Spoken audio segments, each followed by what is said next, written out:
twongeye turatomboye bana b'Imana waduhamagana nyagasani ku neza ye, ku izina ry'Imana Data na Mwana na Roho Mutagatifu, amen. Amahoro bana b'Imana, nimuhumure, Imana iradukunda, ije kudukiza kuri wa gatatu w'icyumweru cya 17 mu byumweru bisanzwe, none tariki 29 Nyakanga 2026, ngo duhimbaza abatagatifu Mariya, Marita na Lazaro. Dore amasomo ajya gutwegereza Imana. Isomo rya by'umwana Paulo mutagatifu yandikiye Abanyaroma umutwe wa 12 umurongo wa 9 kugeza ku 13. Bavandimwe, urukundo rwanyu ruzira uburyarya, ikibi kibashishe mu gihunge, naho icyiza mukihambireho. Mukundane urukundo rwa kivandimwe, mushyire imbere icyahesha buri wese icyubahiro. Muragira umwete, ntimukabe abanebwe, nimushishikare mube abagaragu ba Nyagasani. Mwishimira amizero mufite, mwiyumanganye mu magorwa, ntimugahweme gusenga. Musange n'abatagatifujwe bakennye, muharanire gufata neza abashyitsi. Iryo ni ijambo ry'Imana.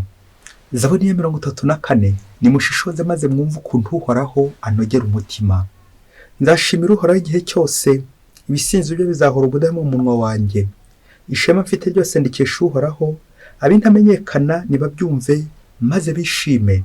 Abamurangamira bahorana umucyo, nimwogeze Uhoraho hamwe nanjye, twese hamwe turatira izina ry'icyarimwe. Nashakashatse Uhoraho aransubiza, nuko ankiza ibyankuraga umutima byose. Abamurangamira bahorana umucyo, mu maso habo ntiharangwa ikimwaro. Nimushishoze maze mwumve ukuntu Uhoraho anogera umutima, hahirwa umuntu abereye ubuhungiro. Nimutinye Uhoraho mwebwe abo yitoreye, kuko abamutinya ntacyo babura. Abakire bageze aho bagakena bagasonza, naho abashakashaka Uhoraho ntacyo babura. Nimushishoze maze mwumve ukuntu Uhoraho anogera umutima. Nyagasani Yesu nabane namwe. Amagambo mu Ivanjili ntagatifu uko yanditswe na Luka umutwe wa 10 umurongo 38 kugeza ku 42. Muri icyo gihe Yesu akomeza urugendo n'abigishwa be, agera mu rusisiro maze umugore witwa Marita aramwakira. Yari afite mwene nyina witwa Mariya, akaba yicaye iruhande rw'ibirenge bya Nyagasani yumva amagambo ye. Marita yari ahugiye mu byo gushaka amazimano.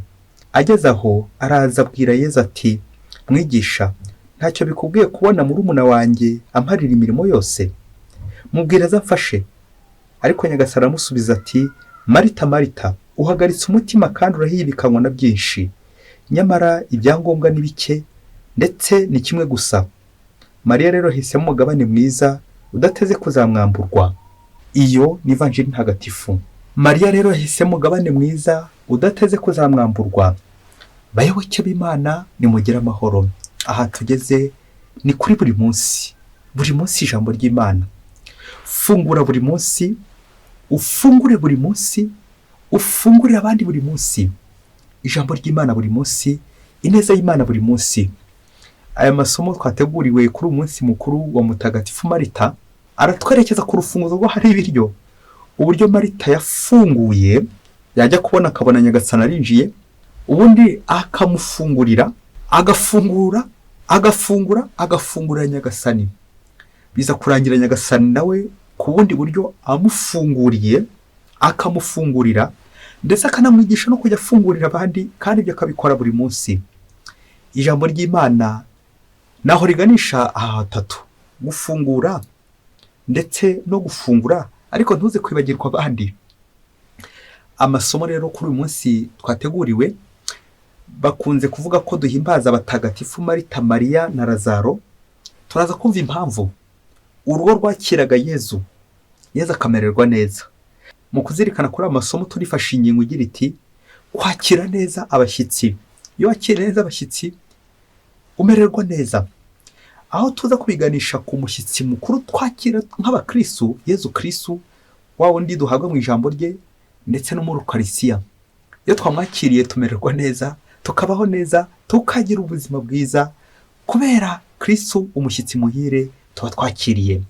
Iri somo ryo kuri umunsi mukuru wa Marita rije risuhuza abantu bose bajya binuba, abantu babagana bakabinubira. Iri somo kandi rije risuhuza abantu bose bita Marita. tubifurije umunsi mwiza. Twifurije umunsi mwiza kandi abiyambaza mutagatifu Marita, ababikira, abasente Marite, turabasuhujeho muri mwese. Mukomeze mugire urugwiro rwo kwakira abaza babagana, kugira urugwiro. Uyu munsi kandi turasuhuza abakora muri hoteli, abakira abantu, abo bose tubifuriza umunsi mwiza. Kwakira abandi neza n'umugisha. Ngabo abo dusuhuje n'abandi mwese, buri wese agira ubwo yakira abantu mu rugo rwe, abashyitsi, abamugenderera, abo bose turabasuhuje, tuberekeza ku mushyitsi mukuru twese tugomba kwakira, Yezu Kristu, ko ari we uduha n'izo mbaraga zo kuzakira na bariya bandi. Tumufungure rero, tumufungurire, maze natwe twigisha uburyo dushobora gufungurira abandi, kandi ibyo tukabikora buri munsi. Kwakira neza abashyitsi. Isomo rya mbere tumaze kwakira ni kwerekeza kuri ubwo buryo bwo kwakira abashyitsi, ngo muharanire gufata neza abashyitsi. N'ivanjiri uno munsi irongera twibutse uburyo Yezu yakiriwe iwabo Mariya, Marita na Lazaro, akagubwa neza. Bidushishikariza natwe uburyo bwiza tugomba kwakiramo abatugana, cyane cyane umushyitsi mukuru Yezu Kristu. Hari imvugo tugiye kugenderaho ziza kongera kutwibutsa uburyo twakira abandi, ndetse n'uburyo rimwe na rimwe tujya tubahungeta tukabirukana. Ibyo ntibikabe mu rugo rwawe nyuma yo kumva amasomo y'uno munsi. Reka duhere ku mvugo eshatu. Imvugo ya mbere iragira iti: umushyitsi muhire akurisha imbuto. Iyo ufite umushyitsi uremera ukarya, ukimara, ukirya ukimara, mbaka umwakiriye neza, agakurisha imbuto. Ibyo utajya kuryaho ugashaka ibintu byiza cyane umwakiriza. Kubera iki? Wabonye umushyitsi. Ntuzahite witegeye igihembo vuba na bwangu, kuko umushyitsi nyine aba ari umugisha buri gihe. Umushyitsi muhire akurisha imbuto. Imvugo ya kabiri ni imvugo y'umuhanga w'umwanditsi w'umuromani witwa Cicero, aho agira ati: patria est ubicumque est bene. Ngo igihugu cyawe, patria, naho uzajya bakakwakira neza. Icyo nicyo gihugu cyawe, aho uzajya bakakwakira neza. Na Yezu nawe yakundaga kwa Mariya, Marita na Lazaro. Kubera iki? Yarahageraga bakamwakira neza, yarahageraga akishima, yarahageraga bakamuzimanira. Nibyo turi kwibuka uno munsi. Igihugu cyawe, naho uri bakwakira neza, naho uri mubanye neza, mbese naho ngaho umerewe neza. Ngiki gihugu cyawe. Imvugo ya gatatu ni imvugo nanone twibutsa ko tugomba kwitanga. Ni imvugo y'Ikinyarwanda igira iti: ntawe utanga icyo adafite. Iyo ufite ibiryo nibyo utanga. Iyo ufite umunabi, umushiha, burya niwe utanga. Iyo ufite ineza, burya niwe utanga. Hari ibintu bigusohokamo, ibyo ngibyo nyine nibyo bikurimo. Niba utongana, ibyo nibyo bikurimo. Niba uvuga neza, ibyo nibyo bikurimo. Ntawe utanga icyo adafite. Tujye kwibanda gato kuri ivanjiri, twongere turebe ibyo Mariya yatanze nibyo Yezu yaje kumusubiza nyuma, kuko ntawe utanga icyo adafite. Twumvise uburyo uru rugo Yezu yaje kubasura. Yezu amaze kuza kubasura, Marita na Mariya bigabamo ibice. Marita aherera mu gikoni ushaka amazimano. Mariya we aguma iruhande rwa Yezu, bishoboke ko akomeza kugenda amuganiriza. Ibyo ngibyo turabibona nko mu rugo rusanzwe, uburyo umushyitsi aje, koko izo mpande ebyiri zombi tuzikinaho kugira ngo umushyitsi aze kumererwa neza. Ikigaragara, buri wese uruhande yari yafashe rwari rwiza, ariko haje kuzamo kidobya, kuko Yezu yarakeneye kuza kurya ku gafiriti kateke muri urugo, nari mvuye kuvuga n'akaboga n'ibindi biryo byose twakwakiriza umushyitsi. Yarabikeneye, dore ko yarakoze n'urugendo rurerure, kandi yagasanzwe kugubwa neza bamwakira. Yezu yararyaga. Haje kuzamo kidobya. Marita agite, agiye kwivumbura ati: koko Yezu ibi ni biki? Mbwira muri umurangeza mfashe imirimo. Birashoboka ko Marita umwotsi wari umugejeje kure. Birashoboka ko yarakaranze amavuta akamutarukiye, sinzi ibyo yaratetse ibyo ari byo, ariko biragaragara ko atari yakira. Niyo mpamvu aha ngaha biza kutwereka ikintu gikomeye ari guhibikanira gushaka kwakira Yezu, amwakiriza ibyo yari afite. Marita yari afite ibiryo bifatika, lo materiel, ndetse ubwo bifite ntabwo aranyurwa, ari gushaka ibindi, ari gushaka gushimisha Yezu. Ngizi kado Marita yari afite zose azeguriye Nyagasani. Ibyo yari afite byose biramushiranye. Marita yari afite ibiribwa by'umubiri, ariko Yezu kubera kwitanga no gushaka kubiha Yezu byose, ibyo yari afite byose, Yezu nawe araza kumwereka ko hari ibindi afite amurusha. Lo spirituel, la nourriture spirituelle. Umwe ashatse kumuha ibiribwa by'umubiri yari afite, Yezu nawe agiye kumuhereza ibiribwa bya roho yarasigaranye. Ati Marita, Marita, Marita, icy'ingenzi ni kimwe. Icy'ingenzi ni ikihe? Nuko buri wese aguma ku mwanya we, kuko aho ngaho uri naho Nyagasani arahari. Ibyo ukoze byose bipfa kuba ari byiza, Nyagasani nawe arahari. Marita, Marita, Marita, Marita, icy'ingenzi ni kimwe. Ngaho Yezu Kristo ashaka kutuganisha natwe. Akenshi dushaka gukina ku myanya itari yacu, rimwe na rimwe tukivumbura, tukumva nk'aho ari twe twavunitse, twahangayitse. Yezu arongera kwibutsa ati nyamara naho uri, ibyo ukora upfa kuba uri kubikorera Nyagasani. Ibyo ukora upfa kuba wabitekerejeho neza, uvuga uti n'ab'ijuru ndi kubikorera, ni Nyagasani ndi gukorera. Ugume kuri uwo mwanya neza, Nyagasani azaguheramo umugisha. Ngaho natwe tujya dutsindirwa, twumva ko umuntu uri gusenga cyane, wagumye muri chapelle, ari we nyirizina wageza heza. Ni byiza, ariko tukaza kwibagirwa ko hari imvugo igira iti umurimo ukozwe neza ni uburyo bwiza bwo gukomeza isengesho ngo kwakira Nyagasani. Igihe cyose uri gukora neza, uzamenye ko nawe uri gusenga, uri kwakira Nyagasani. Marita arongera twibutse ko imirimo yacu ari uburyo bwiza bwo kwakira Nyagasani. Aho tunyuze hose, ibyo dukora byose bipfa kuba biri kwerekeza ku ijuru. Nabwo turi gusenga kwakira Nyagasani ku buryo bwinshi, ku buryo butandukanye. Iyo wakira Nyagasani ni ukumenya no kwakira abandi neza, abatugana, abatugira neza, ndetse n'abandi baje kuduhemukira. Nabwo iyo ufite umutima mwiza, wa mutima usenga, kuko isengesho ryawe nyirizina rizaganisha kuri bya bikorwa byiza uri gukora. Aho naho ufite umugisha w'Imana. Ntukirare mu gukora neza, buri gihe ujye uharanira ko ibyo uri gukora biza kwerekeza ijuru. Urahirwa imirimo ukoze, aho uri mu nzira, abakugana, byose ujye ubikora ugiriye Yezu Kristo ko ari uri kwakira. Mubyeyi, fata agatambaro kawe, hari inkuru ngiye gukubarira. Hari gishobora kuvuza gufatwa n'ikiniga bitewe nuko ujye uhungeta abandi cyangwa ujye ubakira neza. Iyi nkuru yumva ni ubushishozi, kamushwari kawe gashyire hafi.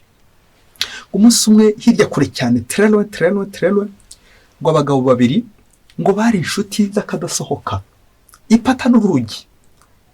Ngo ariko ngo bakaba bari bakize, bafite ibintu bya mirenge. Kisumbuyeho ngo nuko basenganaga, babaga mu itsinda ryo gusengana, buri gihe bakajya gusenga, bakajya no gukorana.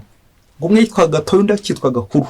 Ngo Gakuru rero ngo ko umuntu kaza kumuzamukamo, abonye uburyo Gatoya ari gutera imbere kumurusha, ari gutangiye kuzamuka kumurusha, atangiye amugirira ishyaka ko bitagatoke kandi uburyo azamurogesha, ubundi akamwicisha bya bintu akabyegukana.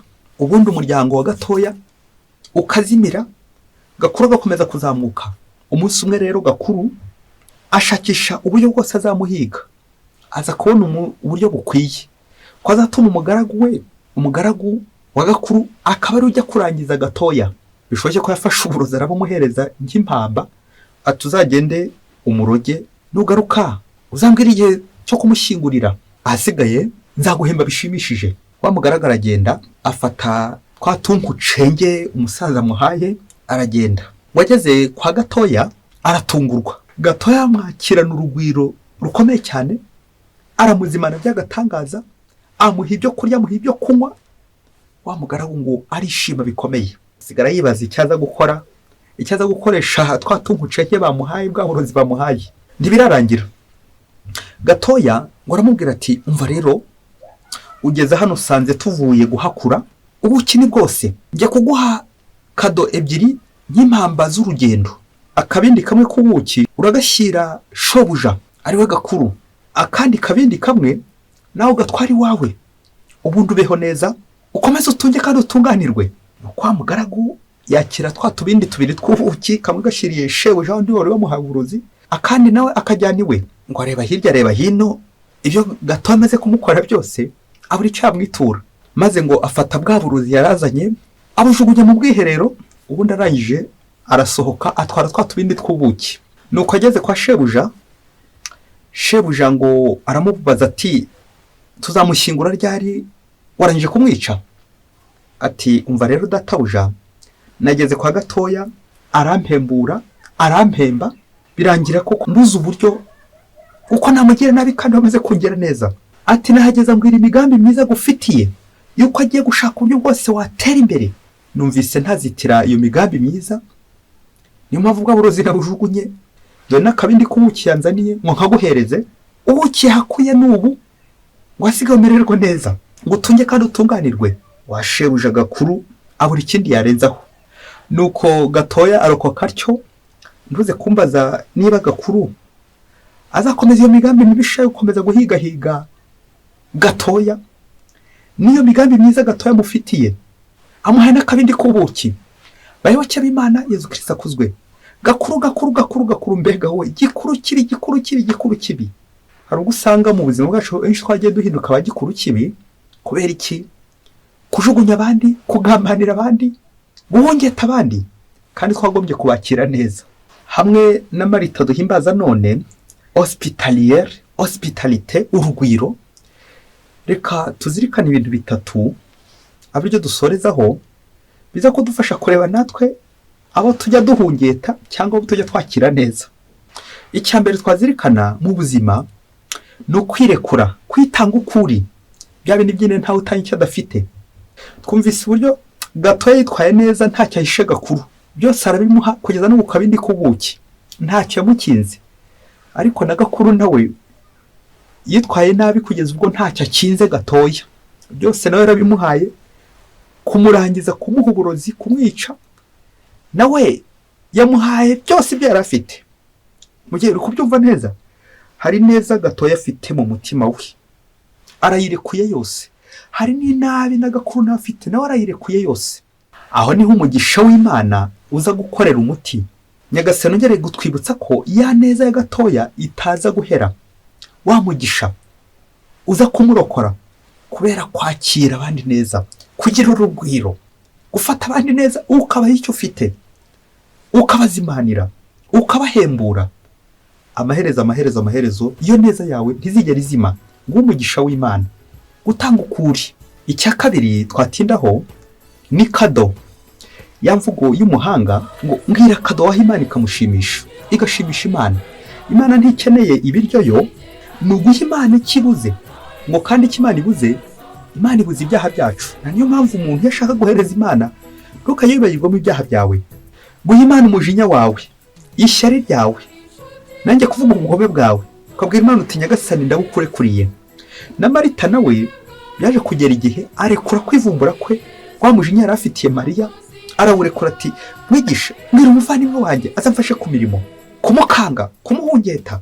Naho yazaze guhera amusukure, amukize. Ku yindi nshuro tuvuga ko Marita yakize, nayo yari mu ivanjiri twari gusomerwa uno munsi, yari amahitamo aho Marita asoza bigaragara ko yemeye Nyagasani. Ku ikindi gihe cyagihe Lazaro yapfuye.